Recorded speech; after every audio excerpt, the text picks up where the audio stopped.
يؤمن بالله يهد قلبه والله بكل شيء عليم صدق الله العظيم. الصلاة والسلام عليك يا رسول الله. الصلاة والسلام عليك يا حبيب الله. الصلاة والسلام عليك يا نبي الله. الصلاة والسلام عليك يا نور الله. وعلى آلك وأصحابك يا حبيب الله. صلی اللہ تعالی علیہ وسلم. میرے پیارے آقا صلی اللہ تعالی علیہ وسلم کے پیارے دیوانوں، آپ اچھی طریقے سے اس بات سے واقف ہیں کہ اس وقت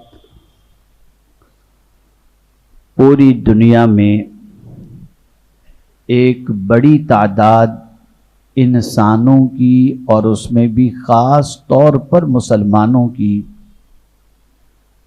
بہت ساری تکلیفوں کے اندر گرفتار ہے. عام طور پر تکلیف اور مصیبت میں گرفتار مسلمانوں کو دیکھ کر کبھی کبھی انسان یہ کہنے پر آمادہ ہوتا ہے کہ شاید اللہ عز و جل ان سے ناراض ہے، اس لیے انہیں مصیبتوں میں گرفتار کیا اور یہ تکلیفوں کی وادیوں سے گزر رہے ہیں.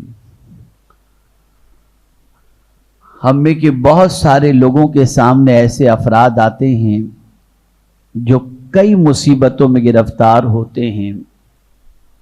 وہ مسلمان ہوتے ہیں، نیک نمازی بھی ہوتے ہیں، پرہیزگار بھی ہوتے ہیں، گناہوں سے بچنے والے بھی ہوتے ہیں، لیکن انہیں مصیبت آتی ہے. اور بہت سارے عبادت گزار مسلمان مصیبتوں کی وجہ سے یہ کہتے نظر آتے ہیں کہ یار جو لوگ گناہ کرتے ہیں وہ بڑے مزے میں ہیں، ہم لوگ سیدھے راستے پر چل رہے ہیں تو مصیبتیں ہمارے دروازے پر دستک دیتی ہیں. آج آپ کو حیرت ہوگی کہ میری گفتگو کا موضوع کیا ہے. یہ سن کر میری گفتگو کا موضوع ہے مصیبت بھی اللہ کی بہت بڑی نعمت ہے.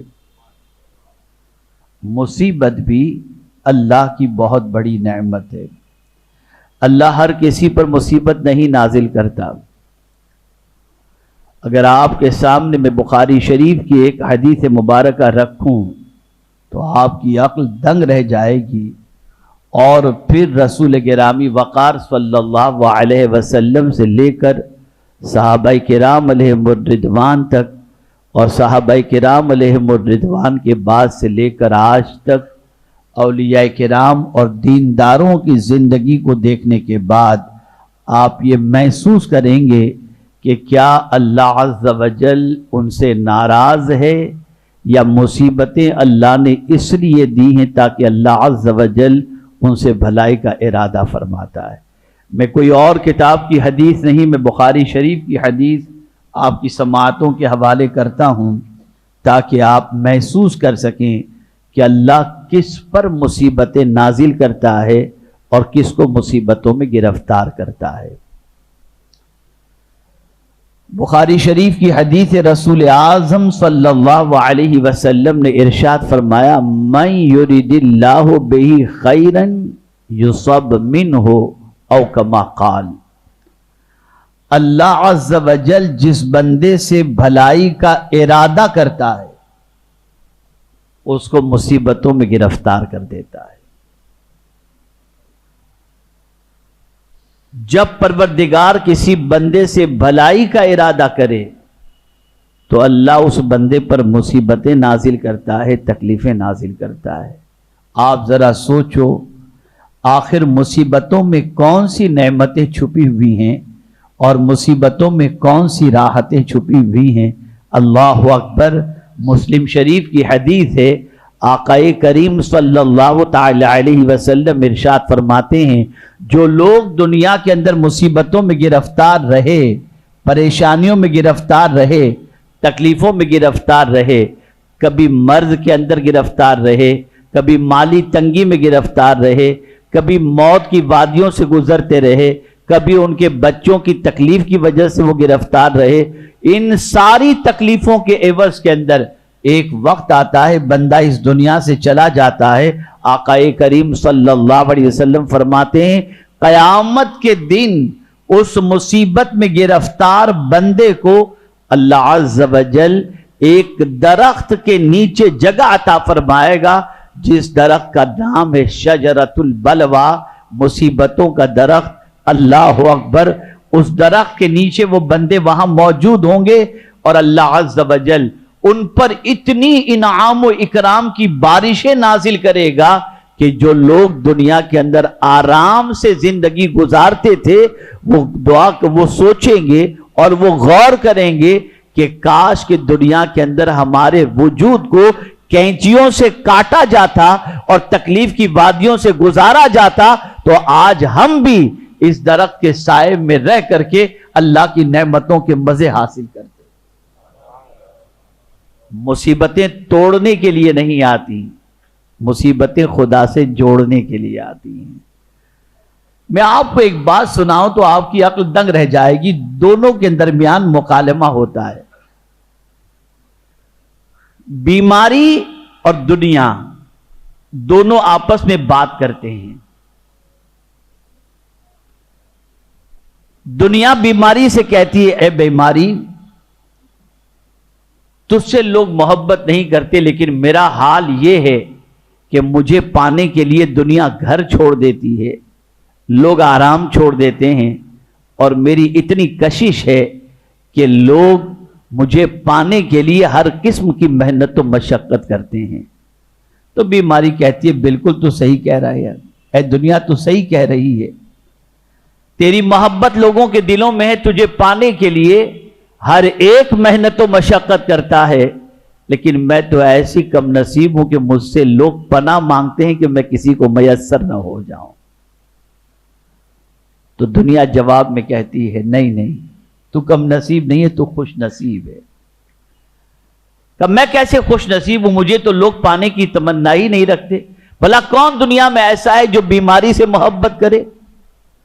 لیکن تو خوش نصیب ہے کہ اے دنیا تجھے لوگ چاہتے ہیں، تجھے پانے کی کوشش کرتے ہیں اور مجھ سے پناہ مانگتے ہیں۔ تو دنیا کہتی ہے نہیں تو خوش نصیب ہے۔ کہا کیسے؟ اب جملہ یاد رکھیے گا، ہمیشہ کے لیے کام آئے گا۔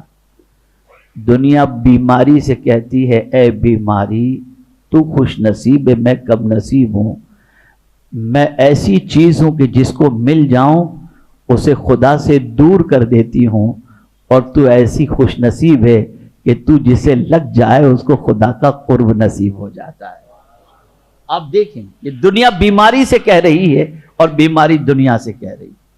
میرے پیارے آقا صلی اللہ علیہ وسلم کے پیارے دیوانوں، آپ ذرا دیکھیں جتنی مصیبتیں اللہ عز و جل عطا فرماتا ہے، ان مصیبتوں کا عوض، ان مصیبتوں کا صلہ، ان مصیبتوں پر صبر کا بدلہ اللہ نے جتنا رکھا ہے وہ کسی اور نیکی کے عوض کے اندر نہیں رکھا۔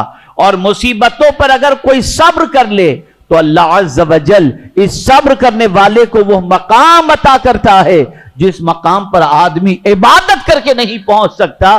اسی کو قرآن نے مینشن کیا ہے وَمَا يُلَقَّاهَا إِلَّا الَّذِينَ صَبَرُوا وَمَا يُلَقَّاهَا إِلَّا ذُو حَظٍّ عَظِيمٍ۔ بہت سارے ایسے ہیں جنہیں کوئی مرتبہ نصیب ہوتا ہے تو قسمت کی وجہ سے نصیب ہوتا ہے یا صبر کی وجہ سے اللہ انہیں وہ عزت اور مرتبہ عطا فرماتا ہے۔ دو واقعات آپ کے سامنے عرض کروں۔ بے قصور تھے حضرت یوسف علیہ السلام، بے قصور تھے، کوئی ان کا جرم نہیں، اور انہیں 7 سال یا 9 سال کی جیل ہوئی، انوسنٹ۔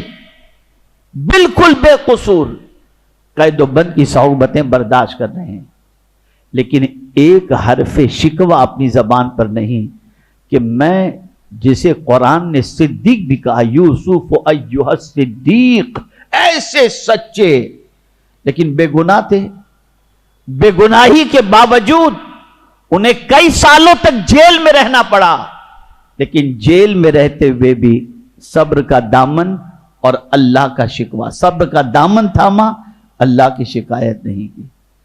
تو اب یہ مصیبت نعمت بن کر کے آ گئی۔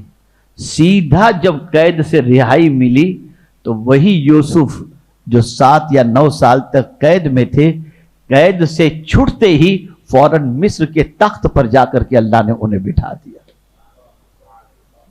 حضرت بلال کو دیکھو، مکے کی گلیوں کے اندر گھسیٹے جاتے تھے، مکے کے اندر ان سے کہا جاتا کہ تم اللہ کو ماننا چھوڑ دو ورنہ تمہیں ایسی سزا دی جائے گی کہ تم زندہ رہو گے تو تڑپتے تڑپتے زندہ رہو گے۔ کیا جرم تھا حضرت بلال رضی اللہ تعالیٰ عنہ کا؟ بس ایک ہی جرم تھا، وہ اللہ کو ایک مانتے تھے اور حضور صلی اللہ علیہ وسلم کی غلامی کا دم بھرتے تھے۔ لیکن اس کے عوض کے اندر حضرت بلال رضی اللہ المولا تبارک و تعالی عنہ کو گرم ریت پر گھسیٹا جاتا، انگاروں پر لٹایا جاتا۔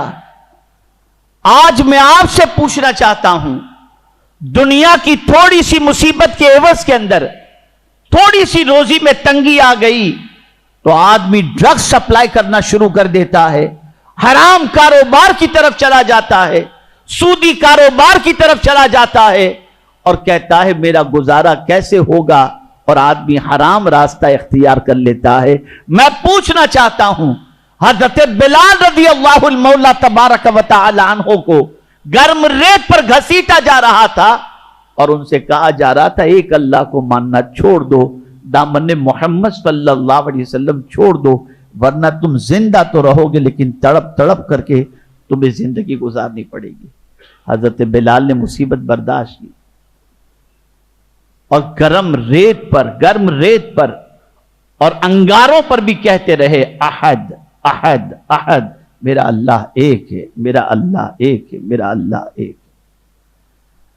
آپ ذرا سوچیں، بظاہر انسان یہ سوچتا ہے، جیسا کہ آج کے دور میں بھی مسلمان